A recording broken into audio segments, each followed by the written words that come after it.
Fame can't protect anyone from tragedy.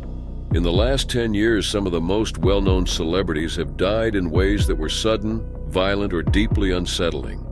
These are not simple accidents or quiet passings. They are stories that raise questions, leave scars, and sometimes no answers. In this video, we'll look at 5 more of the most disturbing celebrity deaths of the last decade. It was May 25, 2024 in downtown Los Angeles.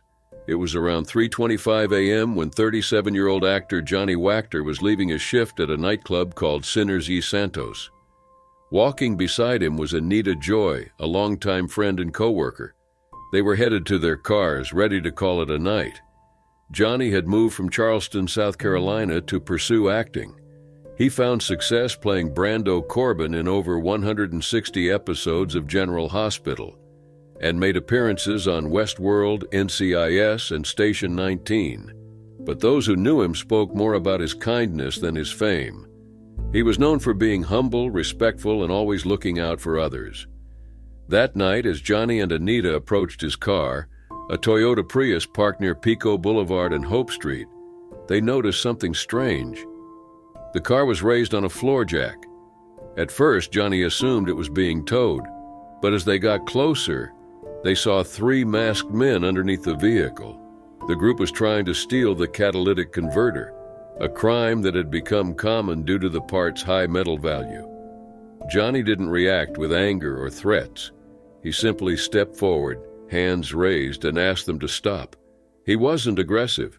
He just wanted them to leave. Anita watched from nearby as things suddenly turned dangerous. One of the masked men pulled out a gun and shot Johnny in the chest. The shot was fired at close range, and Johnny fell back into Anita's arms. She tried to keep him conscious while screaming for help. She tied her denim jacket around his chest to slow the bleeding, but it wasn't enough. In an emotional Instagram post later, Anita described how Johnny, even in pain, tried to stay awake. "Johnny was between me and the man who shot him," she wrote. "I heard the shot and he tumbled back. I grabbed him and said, 'Honey, you okay?' He replied, 'Nope, shot.'" A security guard from the bar ran over and called 911. Paramedics arrived and rushed Johnny to the hospital, but he didn't survive the injury. He was pronounced dead shortly after. The 3 suspects fled in a dark sedan. The police described the incident as a random and unnecessary act of violence. Investigators used surveillance footage to track them down. By August 2024, 4 suspects were arrested. All were linked to a group called Florencia 13. Among them was 18-year-old Robert Isaiah Barceló, who was believed to have fired the shot. Sergio Estrada, also 18, was arrested alongside him. Both faced serious charges. 2 other men, Leonel Gutierrez and Frank Olano, 22, were charged with related crimes. Gutierrez admitted to his role in the theft, but denied being involved in the shooting. He was expected to be sentenced in November 2024. Johnny's death shocked the entertainment world. He wasn't just remembered for his acting, but for how he lived. His brother Grant shared that Johnny had always been protective, especially toward women. "We were raised as Southern gentlemen," he said. Johnny would never let a woman walk to her car alone. When he saw Anita in danger, he stepped in to protect her. Johnny's funeral was held on June 16, 2024, at Somerville Baptist Church in South Carolina. It had been just 3 weeks since he died. Family, friends, and fans gathered to remember a man who always put others before himself. To keep his memory alive, loved ones created the Johnny Smile Foundation. Its goal is to support families facing hardship, offering help just as Johnny would have. Though the suspects will eventually stand trial, nothing will undo what happened that night. Johnny Wachter's story is a painful one, but it's also about courage. He stepped in to protect someone he cared about, and in doing so, he showed exactly the kind of person he was. It was June 8, 2018 in Kaysersberg-Vignoble, a quiet town in northeastern France. Anthony Bourdain, the world-famous chef and host of Parts Unknown, was found unresponsive in his hotel room at Le Chambard. News of his passing quickly spread, leaving fans, friends, and colleagues shocked and heartbroken. Bourdain had been in France filming an episode of his show with close friend and fellow chef Eric Ripert. When Bourdain didn't show up for dinner or breakfast, Ripert checked on him and found him gone.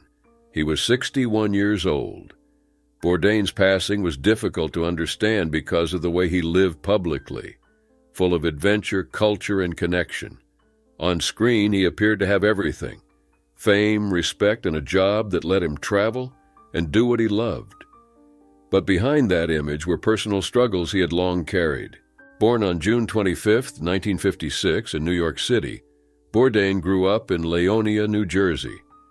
His passion for food began during a family trip to France where he tasted fresh oysters. That moment stayed with him, and he later worked in seafood restaurants. He briefly attended Vassar College but left after 2 years to follow his passion more seriously. He enrolled at the Culinary Institute of America and graduated in 1978. Over time, he moved up in kitchens, eventually becoming executive chef at Brasserie Les Halles in New York City by 1998. In 1999, Bourdain wrote a revealing article in The New Yorker titled "Don't Eat Before Reading This," which exposed the hidden, often rough realities of professional kitchens. That piece led to his best-selling book Kitchen Confidential, where he also shared his past struggles with substance issues. His honest style gained attention, and in 2005 he began hosting No Reservations. He followed it with a cook's tour and later Parts Unknown, shows that focused not just on food, but also on people and their cultures.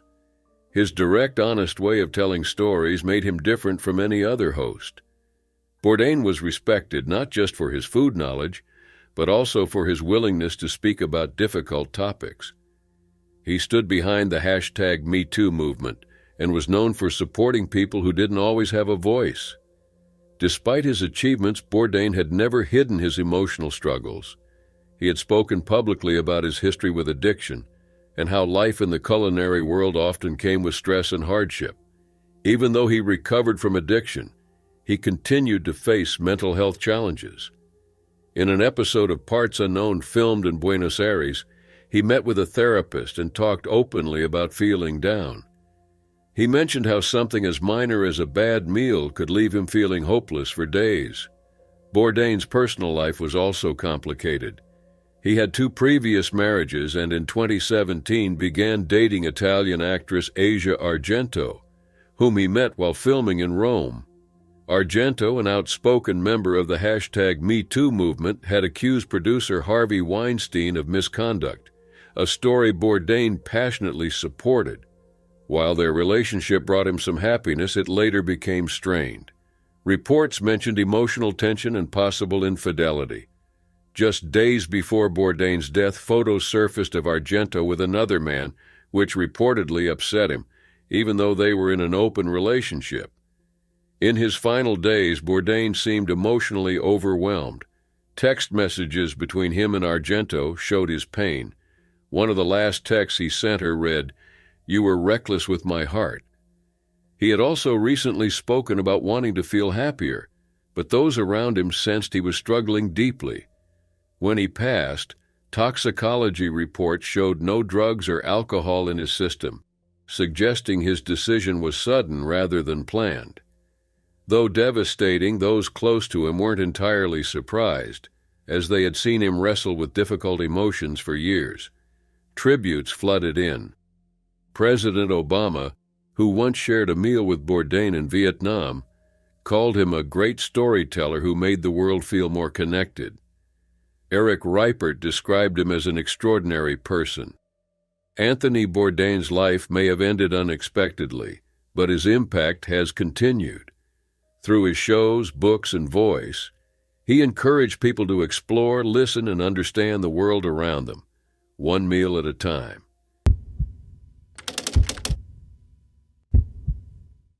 It was January 9, 2022, in Orlando, Florida. Bob Saget, a well-known comedian and actor best remembered as Danny Tanner from Full House, had just finished a 2-hour stand-up show as part of his I Don't Do Negative tour. That night he performed at Pontevedra Concert Hall and seemed to be in great spirits afterward.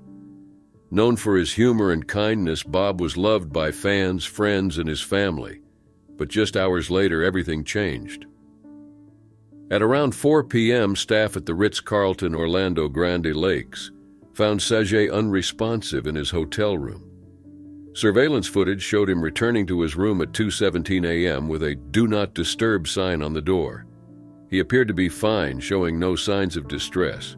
But when he missed his checkout time and couldn't be reached, staff went to check on him. Inside, they found him lying on the bed with no pulse. Emergency responders arrived, but it was too late. Bob Sajay had passed away. The news quickly spread, leaving many in shock. At first, no one knew what had happened, so officials launched an investigation into his death. A few days later, Sajay's family released a statement confirming he had passed unexpectedly. They thanked everyone for the support and love, but no one yet knew the exact cause of death. Then, on February 9th, nearly a month later, his family shared the official findings. Authorities concluded that Sajay had experienced a serious head injury after accidentally hitting the back of his head. Thinking it was minor, he likely went to sleep without seeking help. This explanation seemed to match what people had seen. Bob was in a good mood before his death, had posted online about loving his work, and exchanged warm texts with his wife, Kelly Rizzo, before going to bed. Neither of them knew it would be their last conversation. But 2 days later, on February 11th, the full autopsy report was released. What it revealed was much more alarming.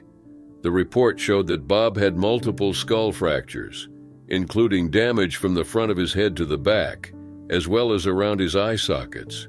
Experts said these injuries were more consistent with a serious accident, like being hit with an object or falling from 20 to 30 feet. Dr. Sanjay Gupta, a neurosurgeon and CNN's chief medical correspondent, said it looked like an injury from a major fall or even a car crash. Still, authorities ruled out any foul play and called it an accident. But the public and medical experts were left puzzled.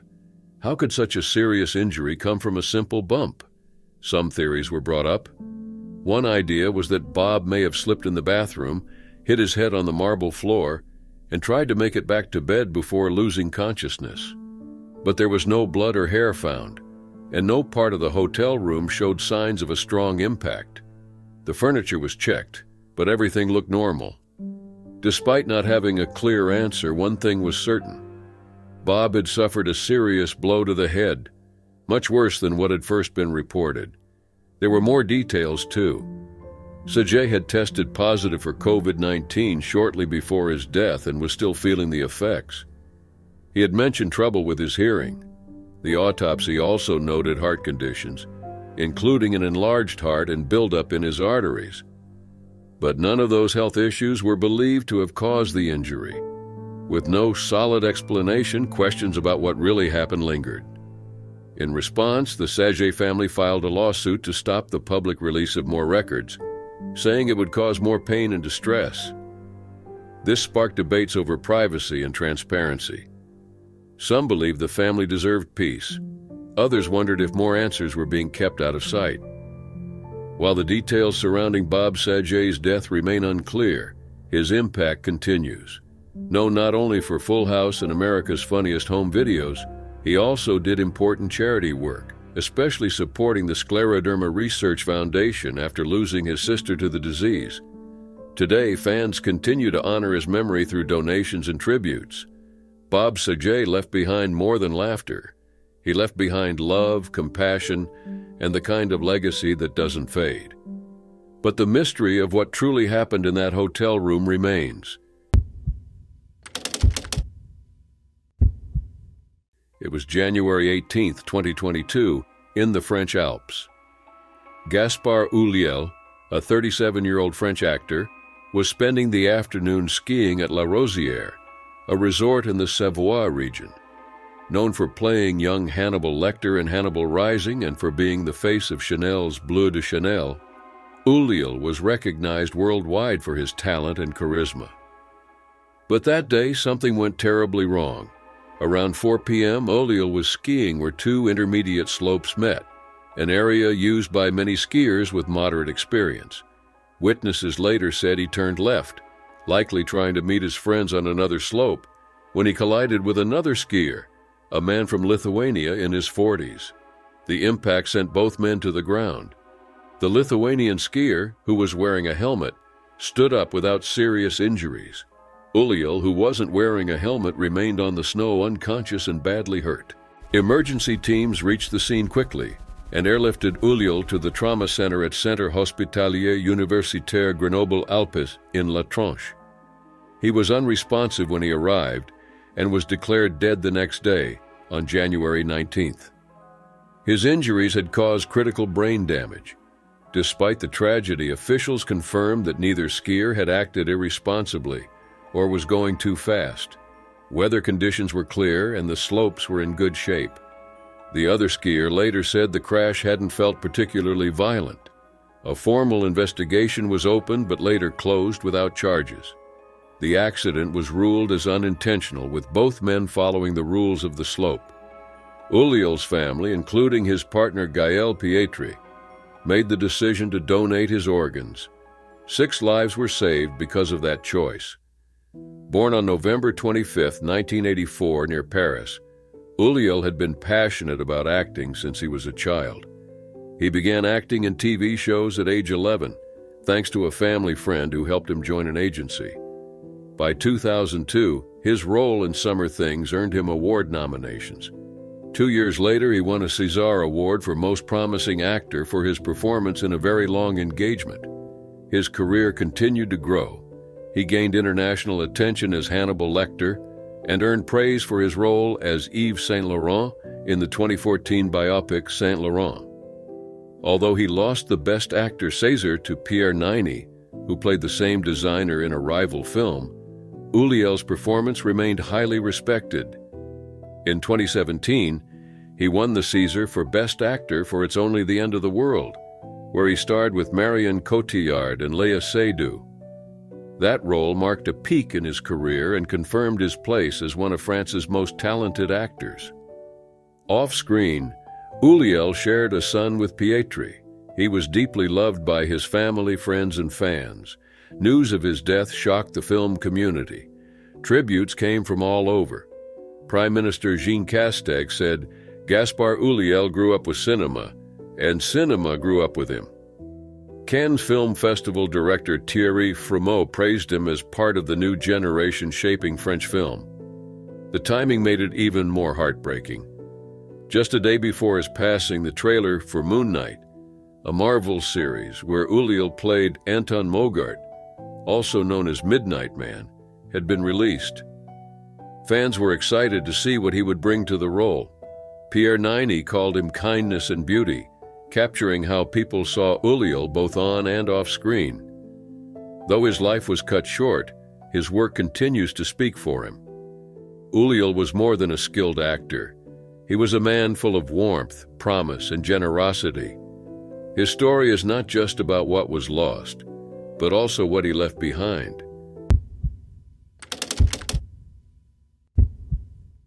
It was April 21, 2016, in Chanhassen, Minnesota. Prince, one of music's most unique and influential artists, was found unresponsive in the elevator of his Paisley Park estate. He was 57 years old. Just hours earlier, he had seemed to be going about his day as usual. But behind the scenes, things had been going downhill for a while. Prince was known for his mystery, his powerful stage presence, and his dedication to his craft. For over 40 years, he built a massive following through his performances and signature sound.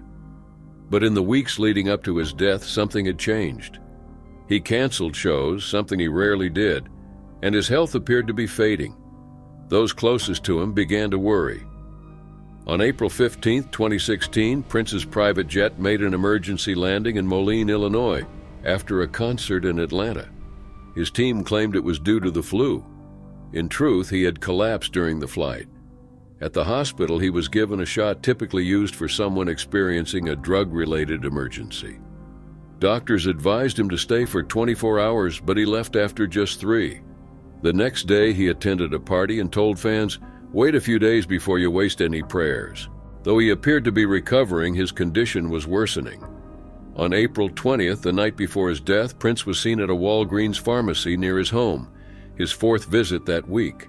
He looked weak and anxious, walking in with his bodyguard, Kirk Johnson. That would be the last time anyone saw him alive. Prince had been dealing with long-term pain, likely caused by injuries from years of performing. Unbeknownst to the public, he had been using pain medication to manage it.